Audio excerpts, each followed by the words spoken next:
Hey YouTube, I'm professional guitar player and music educator Korey Hicks, and today is going to be one of those instant gratification types of videos. I'm going to show you how to play 240 separate chords on the middle four strings of the guitar neck to expand your chord vocabulary. So let's get started. We're going to start off with C major 7, which is going to be found at the 3rd fret.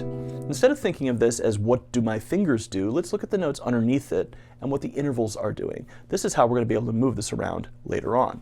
My pointer finger is on the A string at the 3rd fret, playing the note C. My ring finger is on the D string, playing the note G at the 5th fret. My middle finger is playing the note B on the G string at the 4th fret, and my pinky is playing the note E on the B string at the 5th fret. Now, there are lots of different C major 7s on the neck.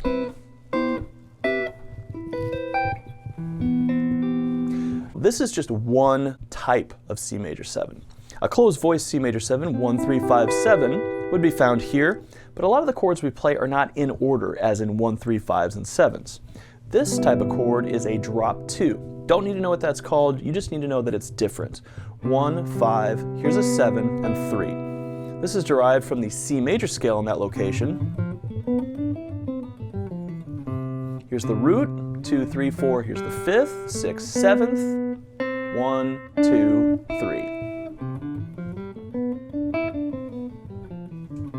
Now, if you don't know your C major scale all over the neck, I have lots of videos about that as well.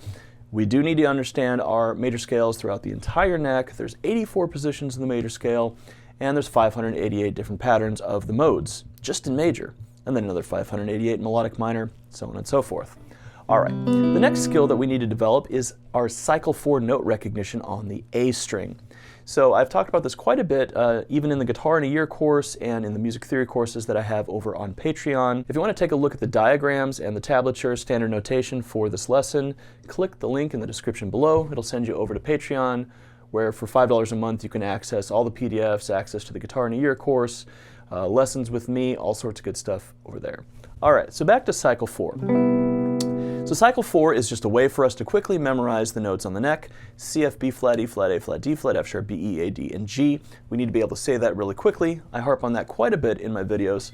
My C is at the 3rd fret on the A string, F is at the 8th fret on the A string, B flat's at the 1st, E flat's at the 6th, A flat's at the 11th, D flat's at the 4th, F sharp's at the 9th, B is at the 2nd, E is at the 7th, A is at the 12th, D is at the 5th, G is at the 10th. So we do need to be able to do something like this: C, F, B flat, E flat, A flat, D flat, F sharp, B, then E, A, D, G, C, F, B flat, E flat, A flat, D flat, F sharp, B, then E, A, D, G, C. Because if we can do that, I can lay down this chord, and I can do that. Cycle 4. C major 7, F major 7, B flat major 7, E flat major 7, A flat major 7, D flat major 7, F sharp major 7, B major 7, E major 7, A major 7, D major 7, G major 7. Now I have 12 chords. Next, I'm going to take this major 7th voicing and I'm going to turn it into a dominant 7th. I do that by lowering the 7th by 1 fret. Now you will have to bar this shape, but now I have a C7 chord. And then we just move that around cycle 4. C7, F7, B flat 7, E flat 7, A flat 7, D flat 7, F sharp 7, B7, E7, A7, D7, G7. Now I have 24 chords. Taking my C7, I'm going to lower the 3rd by a half step. That's going to give me C minor 7. And now I'm going to run that, cycle 4. C minor 7, F minor 7, B flat minor 7, E flat minor 7, A flat minor 7, D flat minor 7, F sharp minor 7, B minor 7, E minor 7, A minor 7, D minor 7, G minor 7. Whew, okay. So now we're at our C minor 7. I'm going to lower the 5th. Now that's awkward, right? So I'm going to finger this a little bit differently. I'm fingering that by doing 1st, 3rd, middle, pinky. And now I have a C minor 7 flat 5. It's a minor 7 with a flatted 5th, or also known as half diminished. So we're going to take that, cycle 4. C half diminished, F, B flat, E flat, A flat, D flat, F sharp, B, E, A, D, and G. Now I have 48 chords. Let's go all the way to 60. Taking my half diminished shape, my 7th, my flatted 7th, goes down yet again to become a double flatted 7th. Now I have C fully diminished 7. From here, I'm going to go around cycle 4. C, F, B flat, E flat, A flat, D flat, F sharp, B, E, A, D, G. Now I have 60 chords. So what you're supposed to do when you're practicing this is be able to find any of those 60 at any point. So if I need a F diminished 7, or I need a D flat dominant 7th, or I need an E flat minor 7, I can find those quickly. So I usually just go around cycle 4. Start with major 7s. Flat, E flat, A flat, D flat, F sharp, B, A, D, G. Then go to dominant 7s. C, F, E flat, E flat. You get the idea. Now, how do we get all the way to 240 chords? Well, we're going to be doing inversions of these shapes. So starting off with the major 7th inversion, the way that these inversions work is the root is in the bass for the root position chord. The 3rd is in the bass for the 1st inversion chord. The 5th is in the bass for the 2nd inversion chord. And the 7th is in the bass for the 3rd inversion chord. For each one of these chords, all you have to do is take each tone, 1, and move it to the next one in the series. 1s become 3s. 3s become 5s. 5s become 7s. And 7s become 1s. Let me show you how it works. C will become E in the next inversion. G will become B in the next inversion. Our B tone will move up to C, and our E will move up to G. Therefore, this C major 7 chord becomes this first inversion C major 7. This C dominant 7th will become this C dominant 7th in first inversion. This C minor 7 will become the C minor 7 in first inversion. The C half diminished will become the C half diminished in first inversion.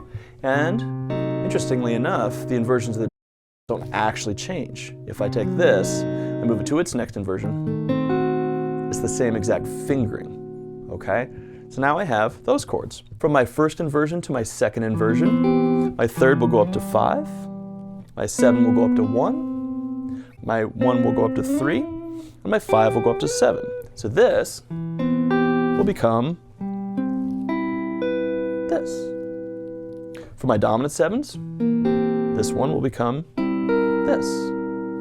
For my minor 7s, this will become that. For my half diminished, that one becomes that. And for my diminished, this is still the same fingering. Now, to round it out, we have one more. There's that C major 7, just becomes this up here. The C dominant becomes this. My C minor 7 becomes this. My half diminished becomes this. And my fully diminished becomes that. And now I have, if I cycle for them, 240 different chords. So if I want a flat 7 in first inversion, I can think of my C in first inversion, and then I can just move that down. Or if I want my F sharp minor 7 flat 5, I can think of my C minor 7 flat 5 and find it there, because this would be the same shape all the way down to my F sharp minor 7 flat 5 that way. And so this is a really good way to expand your chord vocabulary. The other really awesome thing about each one of these voicings is that the scale is inside of there. So if I have that C7 chord, I have an arpeggio inside of there, and I also have the scale for that chord right there, which is the C mixolydian scale in its 6th pattern. So this is a really, really easy way to start practicing all these different chord inversions. Now, of course, if I were to move these to the top 4 strings, I would then get 480 voicings. There's my C7s. What about my C minor 7s?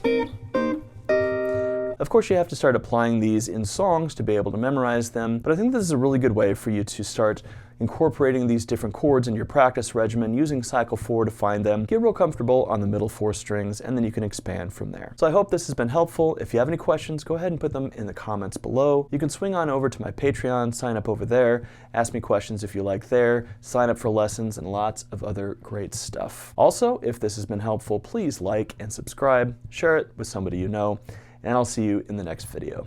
Peace.